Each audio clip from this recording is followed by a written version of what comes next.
Hi Lovies, welcome to my channel Everything is in You. I am very much grateful for you all.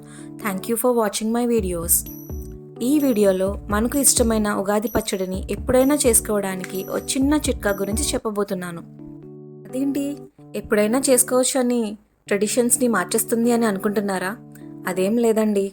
పిల్లల చదువుల కోసం jobs కోసం ఎక్కడెక్కడో ఉంటున్నారు. వాళ్ళు ఉగాది రోజున తినడం మిస్ అయి ఉండొచ్చు. వాళ్ళ కోసం ఈ చిన్న చిట్కాతో వాళ్ళ ఇంటికి వచ్చినప్పుడు చేసి పెట్టండి. ఉగాది రోజున మా తమ్ముడు ఇంటికి రావడానికి సెలవు దొరకలేదు. ఉగాది వెళ్ళిన 3 నెలలకి ఇప్పుడు వచ్చాడు. వాడి కోసం ఈ చిన్న చిట్కాను ఉపయోగించి ఇప్పుడు ఉగాది పచ్చడి చేసి పెట్టాను. ఎలా అంటారా?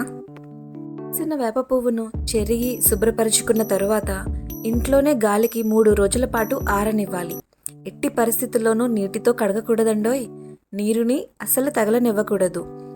అలా ఆరిన తర్వాత వేప పువ్వును ఎయిర్ టైట్ కంటైనర్లో భద్రపరుచుకొని డీప్ ఫ్రిడ్జ్లో పెట్టుకుంటే 1 ఇయర్ పాటు నిల్వ ఉంటుంది.